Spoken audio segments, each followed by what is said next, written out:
Welcome to Writing Black Joy Season 2. I am Sophia Robinson, and I'm a writing coach and an editor and a story listener, as well as the producer of Writing Black Joy, a virtual space that celebrates, centers, and promotes the voices of Black writers and storytellers with joyful and uplifting stories. Here, you'll find conversations with some of my favorite Black writers and storytellers, learn more about their projects and the joy they're bringing into the world, hear more about their creative process, and find inspiration for your own creative ventures, as well as tips and strategies for writing poetry, blogs, creative nonfiction, fiction, plays, and so much more from all types of writers, as well as a sneak peek into the writing life. You could even find your next favorite writer, book, poem, play, or blog. And if you are a Black writer who is looking for a coach or an editor to help you bring your joyful story into the world, then click on my website below to find out how to work with me. In the meantime, let's go to today's guest. Today's guest is Kerra Bolton, an award-winning producer and director, as well as a writer. She is the CEO and founder of Woodbine Films, which specializes in first-person narrative nonfiction that examines the meaning of community, connection, and identity in the Black community. Her directorial debut, Return of the Black Madonna, is currently in production. The documentary traces her epic quest to learn to swim, dive, and map sunken slave ships with Black marine archeologists. She's also working on a book called Water in My Bones, and we will be discussing both of these projects today. Kerra and I talk about her commitment to Black joy after a long career in diversity and equity work, transmuting pain and trauma into joy, the process of making a documentary and holding multiple roles in that process, and the research process for making the documentary. We also talked about the importance of endurance during the filmmaking process.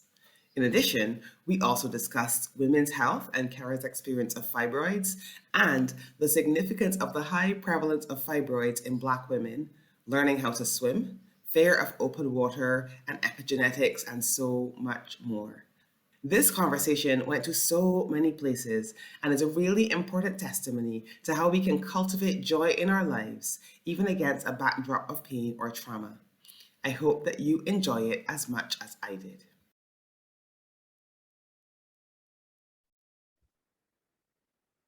Hello, everyone. Welcome back to Writing Black Joy. I'm really excited today because I have a guest with me, Kerra Bolton, and we are going to be talking all about her projects that she's working on and many other things. We were just having a bit of a chat before I hit record, and so much to get started on that I just thought we better hit record and get started. So to anybody who might have wandered onto this page, this is Writing Black Joy. It is a series where I am promoting and celebrating Black writers, Black storytellers with their joyful and uplifting stories. One thing Kerra is going to talk about today is transmuting trauma and pain into joy. I think that's so important.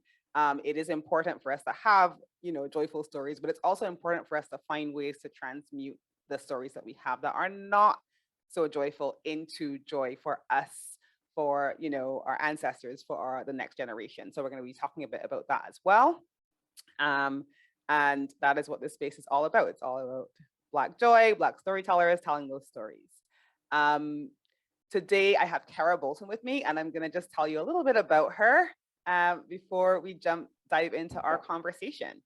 So Kerra Bolton is an award-winning producer and director. She is also the CEO and founder of Woodbine Films, which specializes in first-person narrative nonfiction that examines the meaning of community, connection, and identity in the Black community. Her directorial debut, Return of the Black Madonna, is currently in production. The documentary traces her epic quest to learn to swim, dive, and map sunken slave ships with Black marine archeologists. Kerra produced and starred in Detroit Rising, How the Motor City Becomes a Restorative City. That was in 2020. And this 5-part docuseries follows Kerra as she witnessed the restorative practices transform nearly every sector of the city during a time of racial reckoning. The series was an official selection of the San Francisco Independent Short Film Festival called Illuminating by the Mercury News, and it won Best Web Series in 2020 at the Cyrus International Film Festival. So I'm really excited to have Kerra with us to be talking all about her projects. And first of all, Kerra, I'd love you to tell us a little bit about your current project, which is Return of the Black Madonna, and what inspired you to create it. Well, I have been gifted with the presence of my ancestors since I was a very little girl, since I was about 9 years old. And they would sometimes come visit me, and they were sort of a comfort during times of trouble at school or at home. I was kind of freaked out at first, but I became more calm with them. And they didn't visit quite a lot, but I have had an interest in slave narratives, and interest in where we came from. I mean, I'm 48 years old, and so Roots, the miniseries Roots came out about 3 years after I was born, and it was a big thing in the United States. And I'd always been interested in those topics.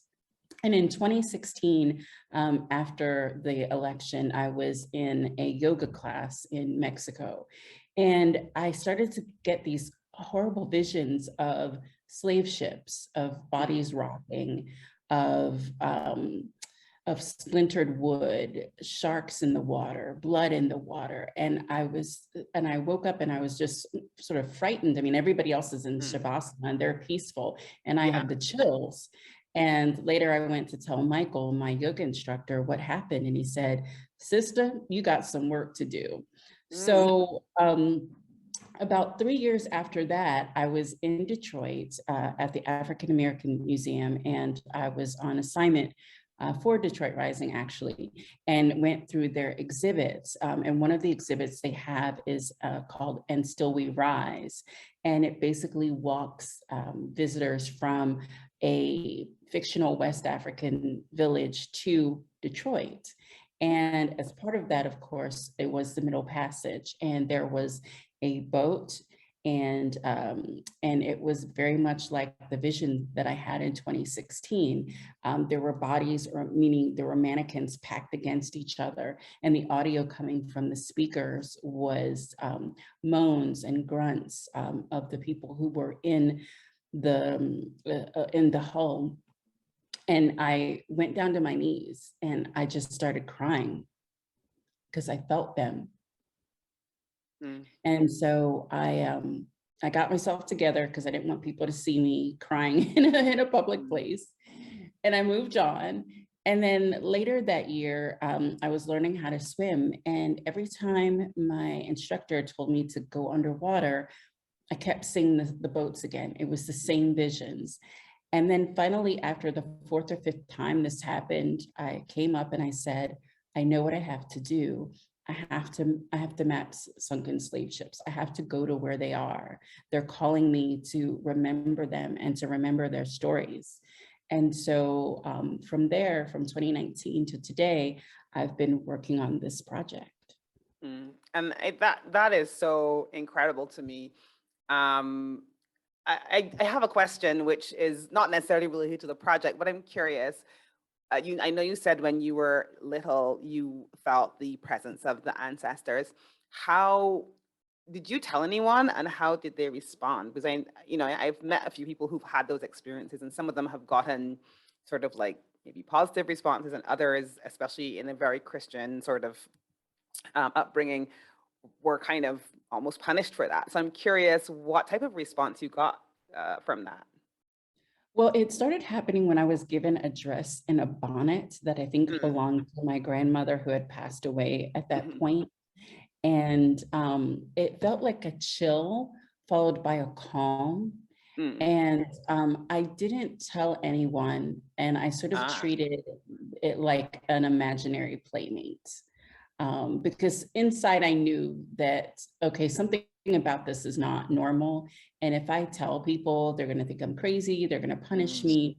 So I basically kept it to myself. It actually, I haven't talked about it at all until I started talking about this project, Return of the Black Madonna.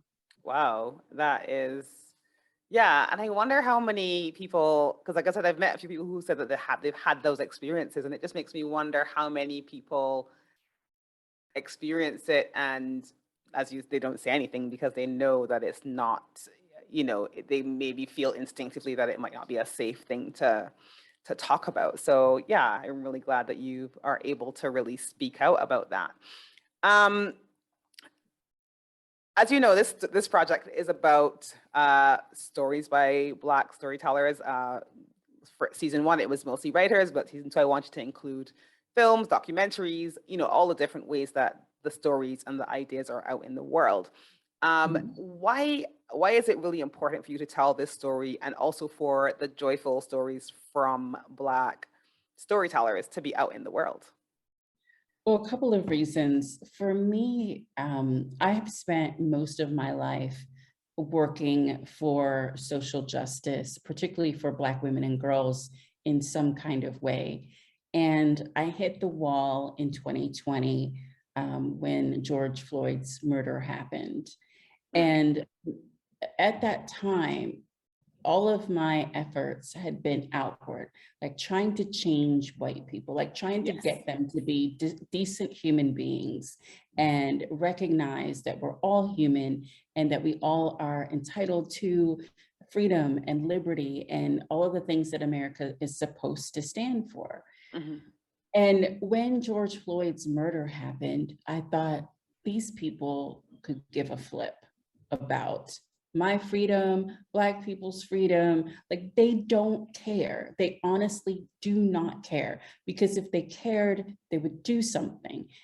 I mean, and do something more than read a book, feel bad, perform on social media. So I'm like, I'm done. I am done. The only thing that I can do is excavate, nourish, and cultivate Black joy. That is the only answer. And so, things happen around me. Things happen in the United States, and there are warriors who are doing that work. That is not my task. My task is Black joy, because in Black joy, we find peace, we find happiness, we find solitude, we find stillness, we find future. Yeah. And that's important. Yeah, and I agree. It's really important. And I love that distinction, because I remember when I first started this project, I was talking to someone. She's not from the US, she's Middle Eastern, and she and I were chatting just about business online. And when I told her about the project, she was like, "Oh, is that like a DEI project?" And I was like, "No, it's not. It's not. It's, for me, as you said, like for me, if I think about what I'm here to do, it is here to have these highlight those stories of Black joy. I think it will benefit the world. I believe it benefits the world. But I'm not here for the world. Like, I'm here for, not, that sounds terrible, but not say I'm not here for the world. I am, but also I know my priority is to put these stories out there for young people, because I think the representation is so important. So I love that sort of distinction that you made as well. I want to talk a little bit about your journey of learning to swim. We were talking a bit about this before we hit record, because I'm in Barbados. I grew up here. I've lived other places, England, Tanzania, but I've always, wanted to come back here. And so I returned here about 10 years ago. And Barbados is a small island, right? I learned to swim when I was growing up, but I have a lot of friends, even now, and I'm also in my 40s, who can't swim, don't swim, have a lot of fear of swimming, of the sea. We have sayings here about the sea, like the sea has no back door, and a lot of fearfulness when it comes to the sea, even though it's a small island surrounded by the sea. And I guess I always wondered about that, because I learned to swim when I was younger.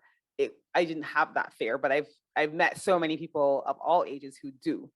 And I know that it's a common fear also among African Americans, Black Americans in the US. So I'm curious about your own journey with learning to swim, and also what you found in your research about this fear of the sea. Sure. Well, in West Africa, where many Black Americans are from, my people are from Sierra Leone. I'm from the Mende people, not the Mande people. I'm from the Mende people in Sierra Leone. And so in many West African communities, they were actually great swimmers. They were great fishermen. They had lots of water ceremonies. For example, in the Mende people where I'm from, they believe that the water spirit protects you. And for them, the water spirit is in the lakes and the rivers. I believe that once the trading of humans happened, and that humans became cargo, that for many Black people in the US, and I dare to say the Caribbean and South America, I imagine that, so.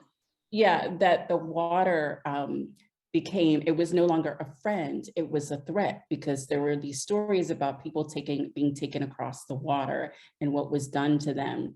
And I think that like the stories of Mami Wata and some of the other, like the other ocean deities come from that experience. And then in the United States, the torture didn't end, because if you think about it, they were tortured on the slave ships. And so when they got to the United States, and again, I want to speak to this experience because that's what I know of, they were forbidden to swim.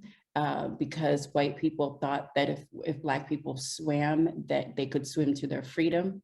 They were drowned as a form of punishment. So I believe that many Black Americans have a fear of swimming in open water because it is an epigenetic response.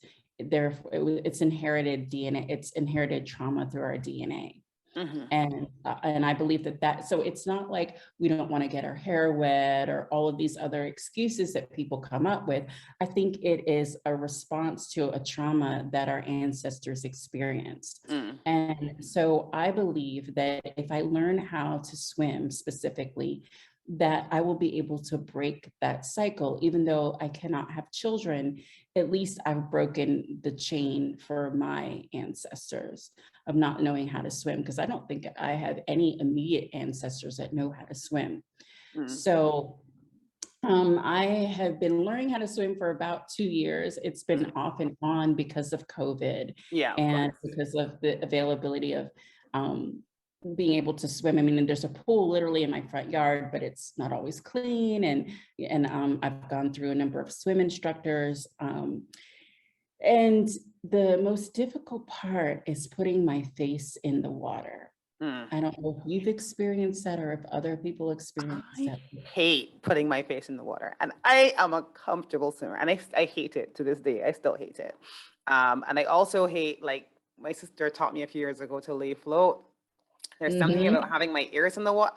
Yes, Actually freaks me out. Yeah, right. And as I said, I can swim. So it's not even due to a fear of being able to survive, but like something about the water in my face and in my ear, it actually freaks me out. So no, I know exactly what you mean. Yeah. So when we do the back float, for example, with my swim instructor, it's the hardest part for me to do because it's trusting and then having my ears in the water. It's just, I can't relax. And I often have to count to give my mind something to do other than panic.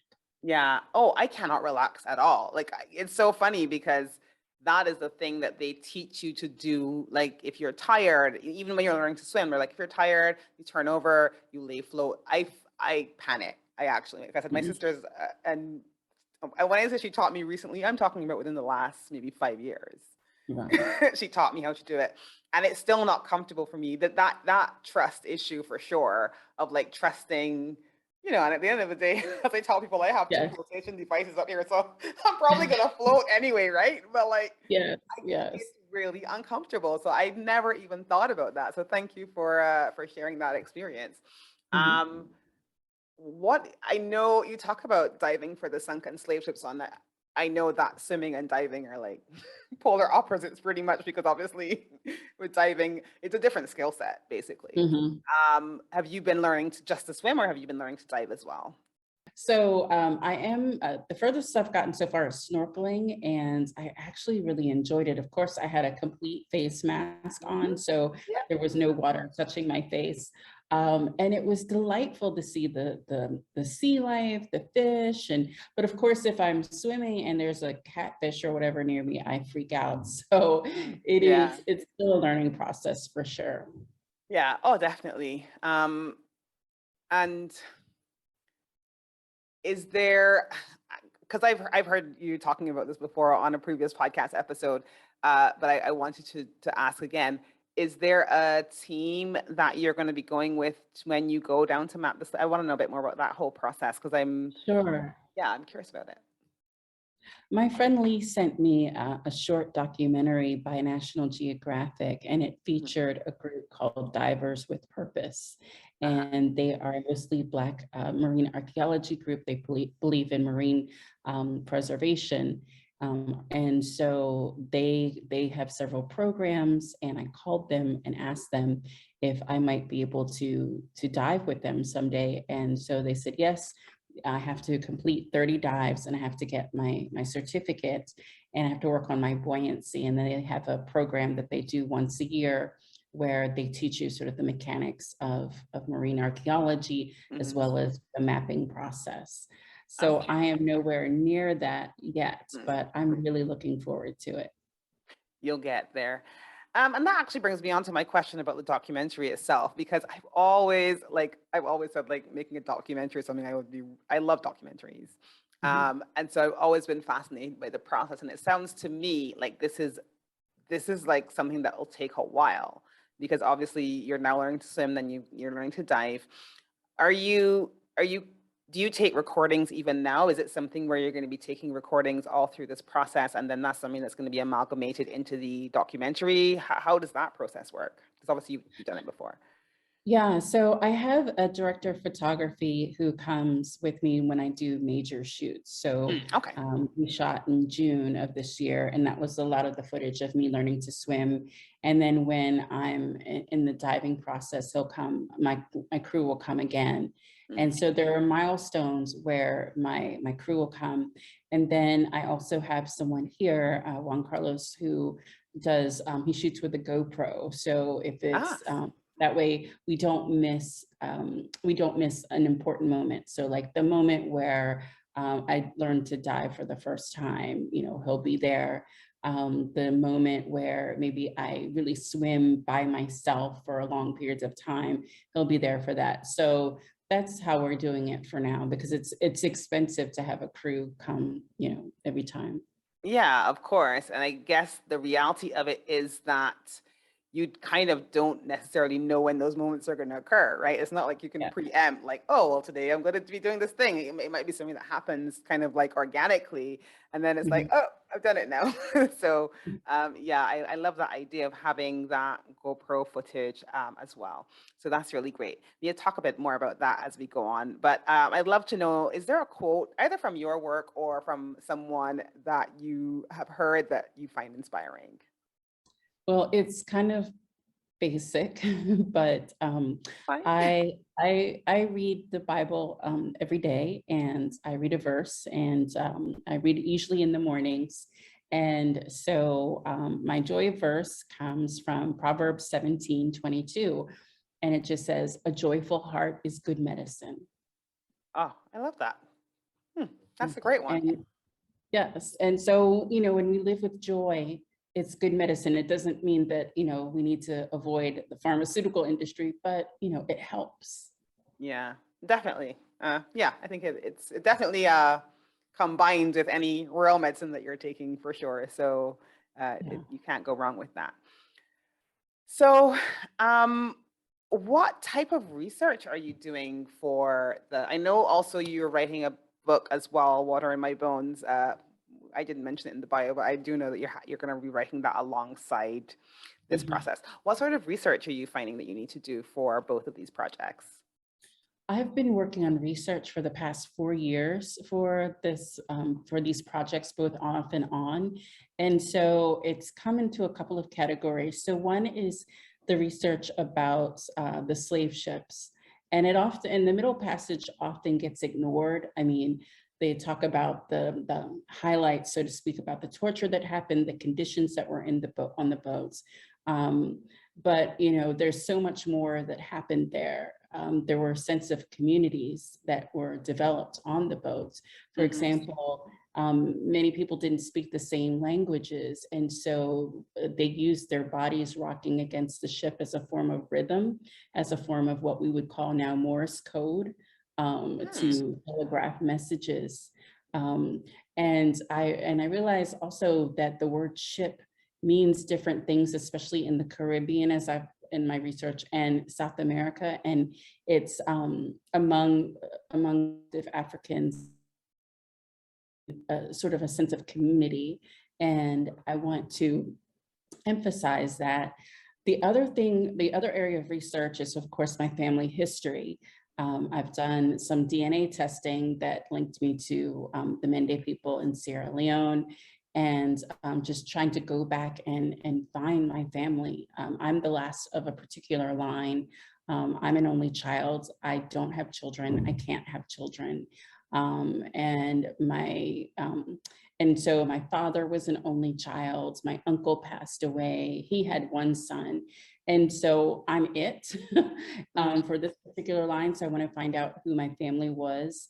And then there's another part about the trade winds. So for example, we know that many of the hurricanes that happen in the Atlantic Ocean start from an easterly wind on the coast of the east coast of Africa, and it travels across the continent.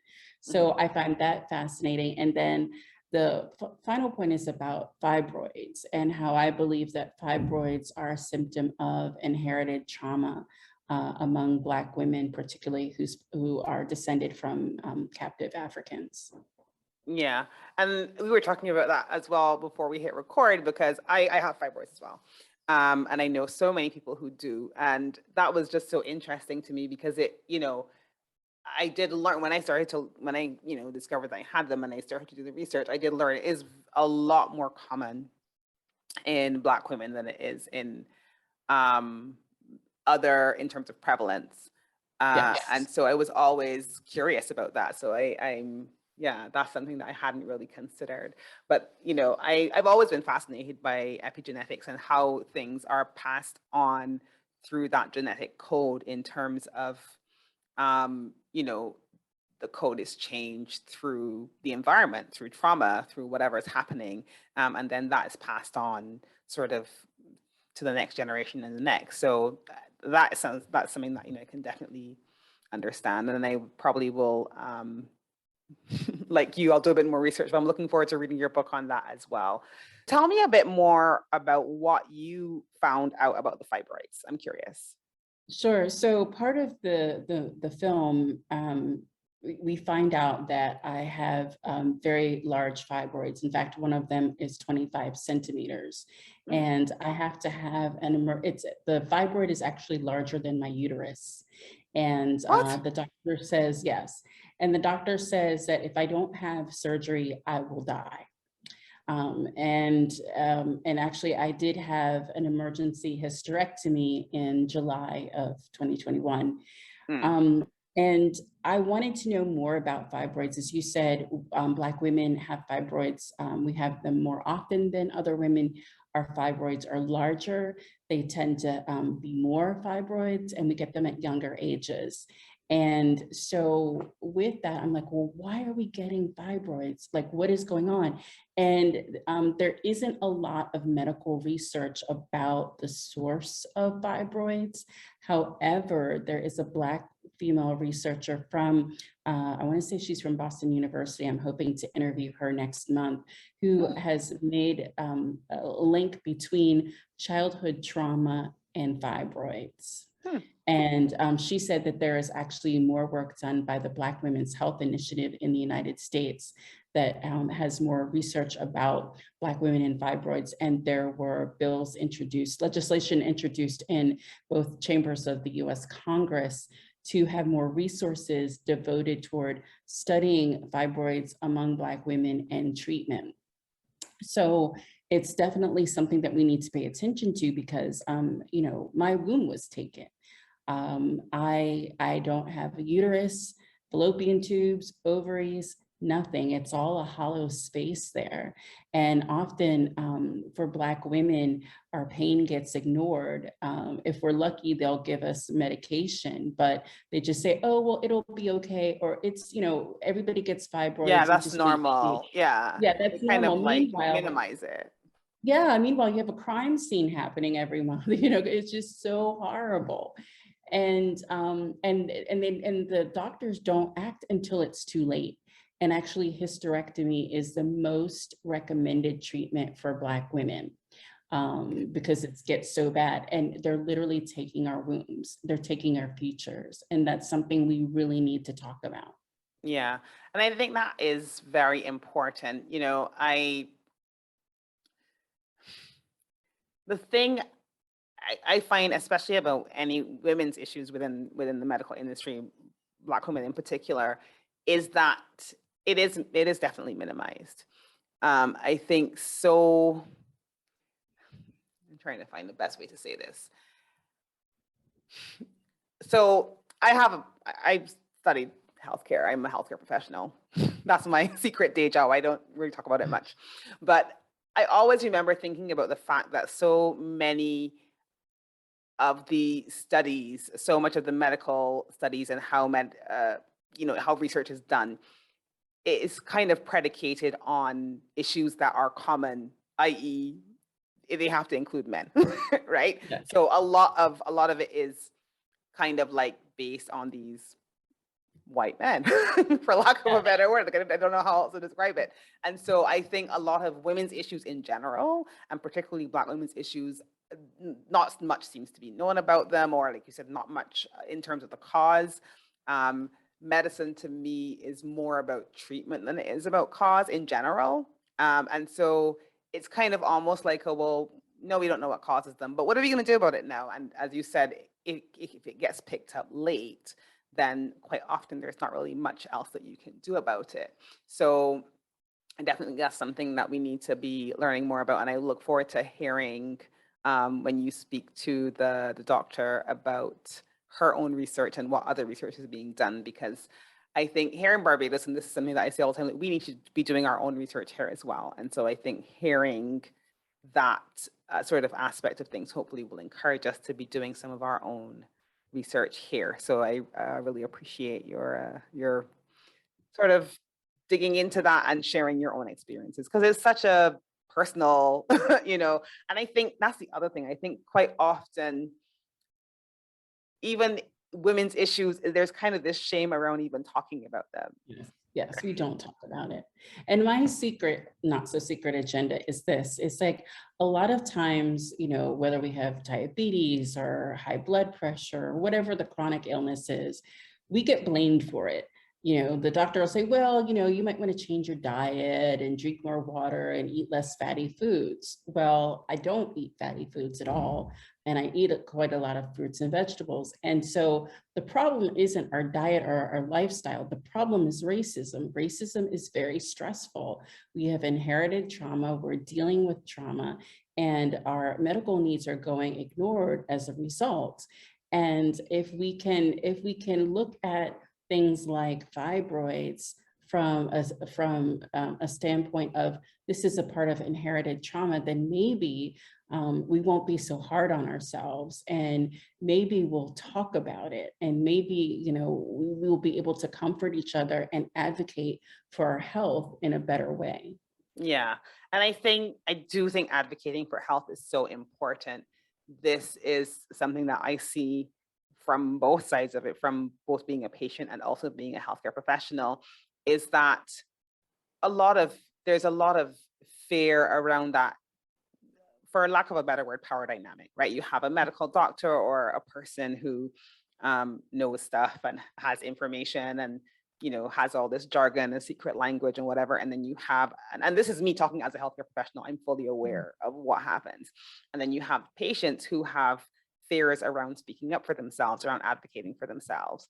And that can make it very difficult, I think, for things also to get picked up early as well. So if you combine that with everything else that's going on, I think you then get to, as you said, the fact that it's picked up so much later. If it was picked up earlier, especially if you're saying that, you know, Black women get fibroids when they're younger, this should be picked up when they're younger. I don't, you know, it should be screened for when you're younger so that you can deal with them when they're at a smaller size or whatever the case may be. So I am on board with this agenda, and I hope that this is something that we can do more research around and really look into from more of a preventive perspective rather than a let's deal with this when it gets to the point where you're having a hysterectomy or some sort of more extreme form of intervention.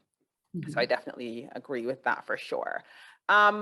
One thing I want to know, and like I said, I mentioned this at the very beginning, I know that one of your missions is to look at transmuting the pain from the trauma into joy. I want to talk a bit about that.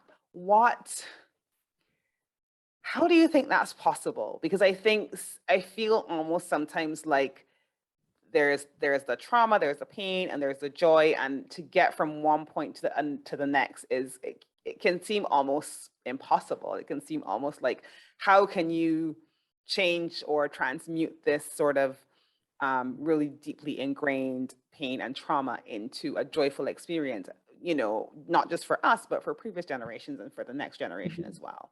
So I'd love to know a bit more about what your view on this.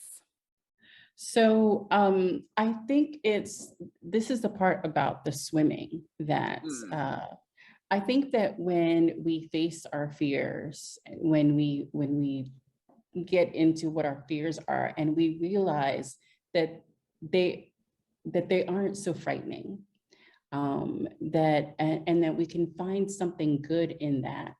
I really feel like that's when the magic happens. So my belief is that because inherited trauma comes through the body, that in order to resolve it and find joy, it also has to come through the body. And for me, that's swimming, because that's a fear that many of us have, as you stated earlier. So I feel like if I can learn to swim and find peace and joy in it, or at least find peace at some point. And I do have like moments of peace while I'm learning how to swim. And I did find joy in snorkeling. Then gradually that pain, that trauma, and even just being the ability to be able to overcome a fear is joyful. And if I can find that joy, then I can change the neurotransmitters in my DNA, and that I can replace a fear with something else. Yeah. And I think so much of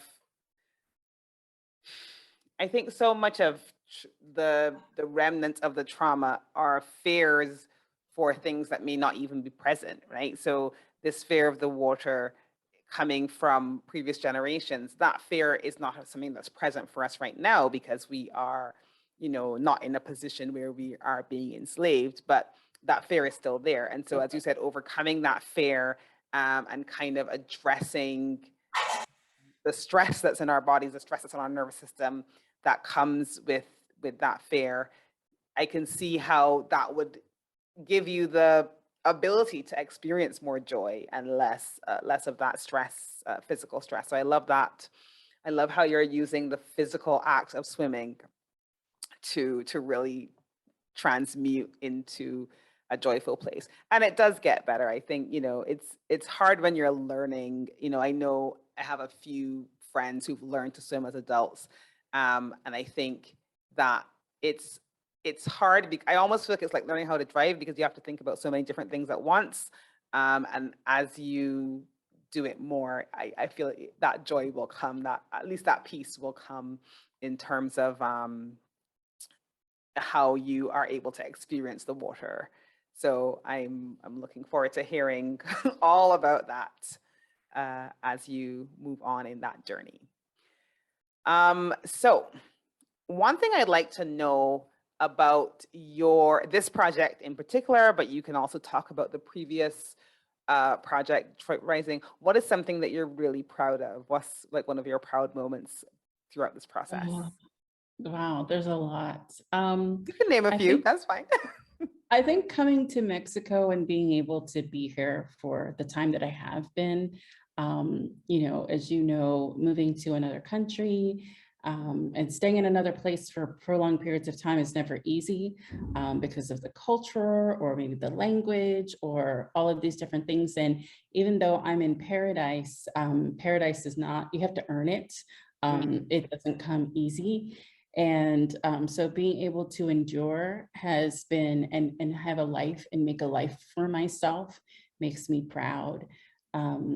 Being able to do this process. I mean, I wish that I filmed more than I actually do, because I love the art of filmmaking, but I do a lot of paperwork. So being able to have a grant from the Ford Foundation for $50,000 makes me enormously proud, that they believe in my work and that are willing to put in some investment into it. I'm a first-time director, and it's not easy. And there are a lot of times where I want to quit. So every day that I don't quit, I feel proud, because I made it through the day. Yeah. Yeah, I love that. And what about, you talked about the funding aspect of it. I don't know if that in itself was an obstacle, but what other obstacles do you find that you've faced in the process of pulling this whole thing together? I know you're still doing that at the moment. There are so many obstacles. Funding is the primary obstacle. If anybody's watching this and wants to help me, you can give tax-deductible donations through the Film Collaborative. And you can get there by getting on my website, which is www.kerrabolton.com, and there's a donate button. But and I'll put that in the link as well. Yeah, I'll put that link in the show notes as well. But money, because, you know, I need money to pay my crew in order to do the research, in order to travel, for the dive equipment. All of these things cost money. And trying to get people's attention. There are so many people making documentaries with the iPhone. I think it's the iPhone has actual cinematic properties, so you could film with your phone. And many people are telling personal documentaries. So like trying to get the attention of grant organizations and private investors is really hard. And then the other thing is finding the right people to surround yourself with, because you need to make sure that your team really believes in the project and believes in you, and that they don't have this side agenda that they're trying to pursue.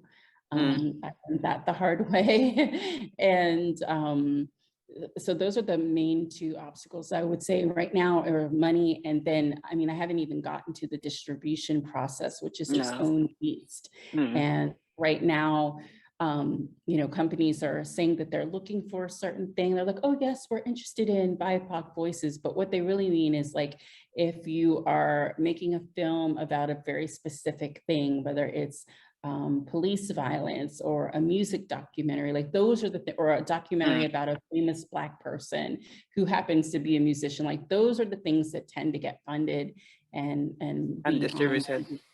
Yeah, whereas, you know, stories like mine, who knows? I mean, like, I'm hoping that by the time I finish that my film will be among the zeitgeist, but you never know. Yeah, and that is a big obstacle, because I think it takes so long to do it that you don't know what's going to be happening in 2 years time, or however long it takes when it's completed. Exactly. So it's just kind of like making it in faith that when you get to that stage, the distribution channels will open up. So I really hope that is the case, but I'll definitely put the links for the contributions if anybody wants to donate. I'll have all the links on the show notes. And as I said, this is going to be on YouTube and the podcast. So just look for the show notes, look through the website, and you will find links to donate, because I think it's a really awesome project to get involved with. So tell me, what advice would you give to a budding filmmaker, director, somebody who is interested in making a documentary or a film? Uh, let's see. Well, there's a couple of things. One, I would tell them to have a regular meditation or prayer practice, because you need to prepare your mind for the obstacles that are coming your way. Mm. It is very difficult. And, there's about, I think I heard a statistic that only 70% of films, 70% of films don't get made. So we have like 30% of films actually do get made, and you want to be in that 30%. And it takes a special, I don't want to say mental toughness, but it takes some degree of flexibility and openness to be able to complete a film. So that's one thing. And you need to have endurance.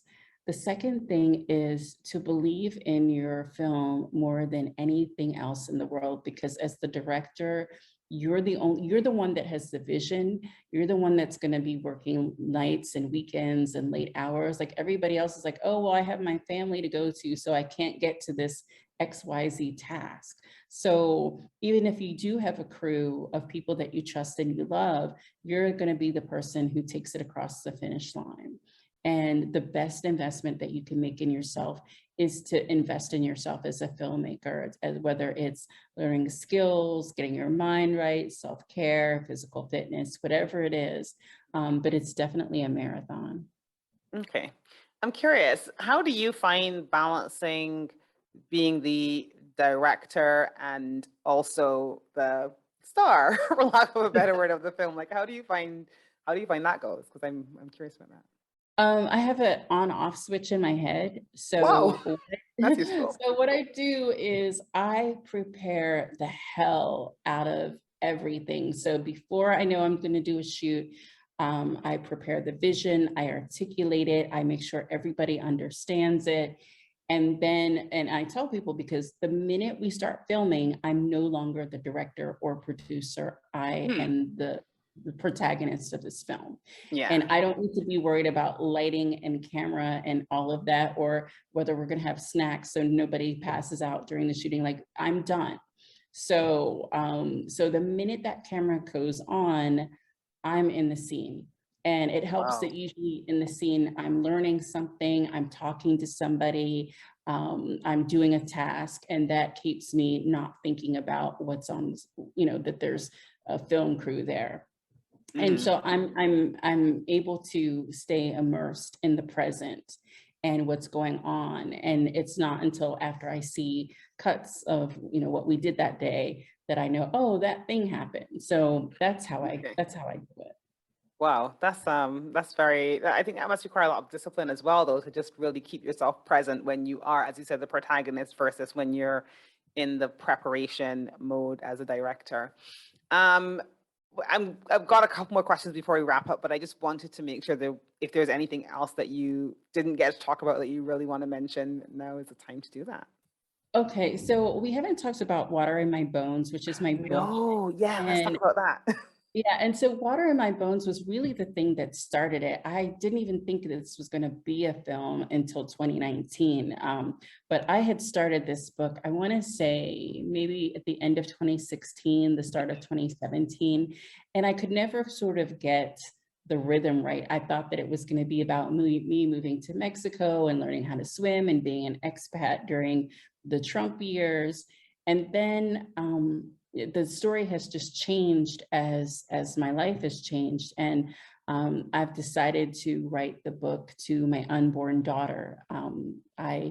As I mentioned earlier, because of the fibroids, I've had to have a hysterectomy, and I always wanted to have a little girl. And so the book is sort of like a series of letters to her, and about fibroids, about this journey, about what it's like at this particular time to be a Black woman who was spent time in the United States and now has a broader vision of the world. And I'm really excited about that book. So I'm hoping that the book and the film will come out around the same time. Who knows? Yeah, I really hope so. And I'm curious, when did you come up with the name? Because it sounds as if the content of the book has changed as you have been writing over the last few years. The name always came instantly because, you know, Wow. we do have water in our bones. Our bodies are mostly made up of water. And I believe that our bones and our DNA tells a story. And so that's how that name came through. Oh, I love it. I really am looking forward to that as well. So probably nearer to the time, I guess we don't know what that time will be, but if I'm still running this series close to the time, we'll have to have you back to talk a bit more about that, that book, and the film. By then it will be, you know, ready to be distributed. Yes, I hope so. So Yeah. I'm looking forward to that. What type of thing do you enjoy watching or reading or listening to? Given that you love your sort of narrative nonfiction in terms Yes. of writing and filmmaking, what do you like to watch and listen to? So I am a huge fan of RuPaul's Drag Race. So I watched that on repeat. And so the irony was not lost on me that, you know, I'm recovering from a hysterectomy and I'm watching men perform as women. You know, but I am hooked on RuPaul's Drag Race. And so that's the thing that I watch on repeat. I love historical dramas.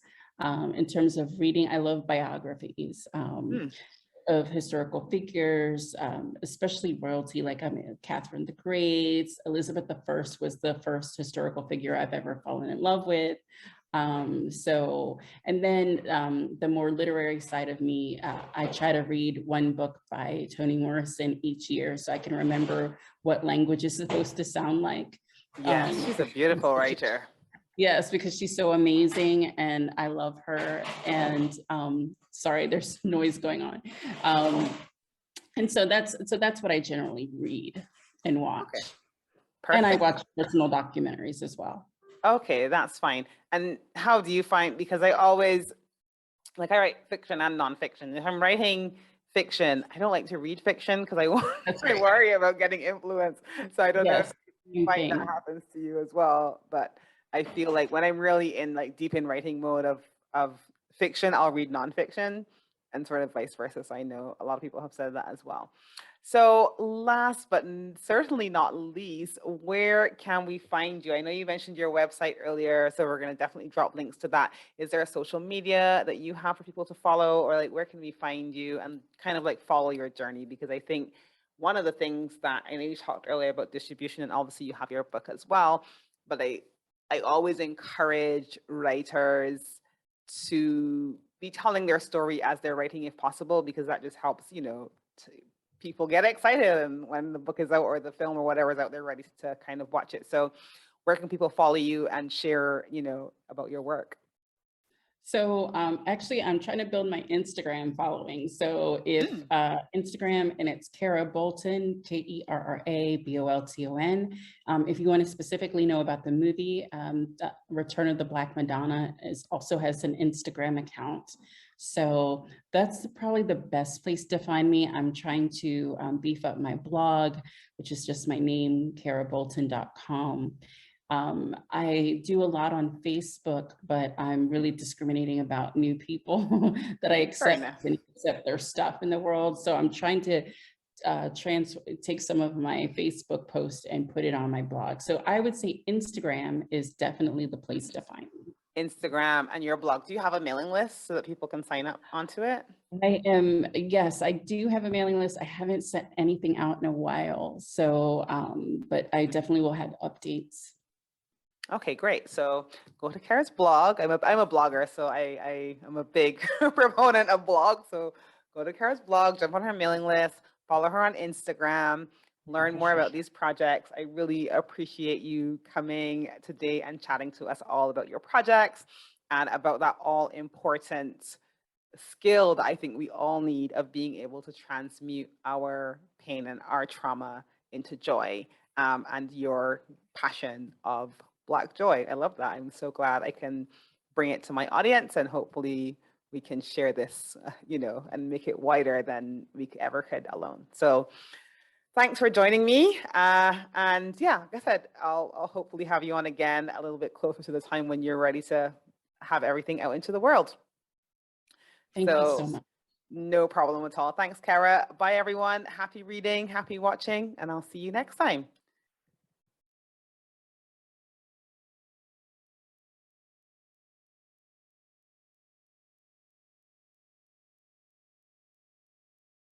Thank you for joining us today. You can find out more about our guests in the notes below, and don't forget to hit subscribe to our channel so that you don't miss new episodes when they drop.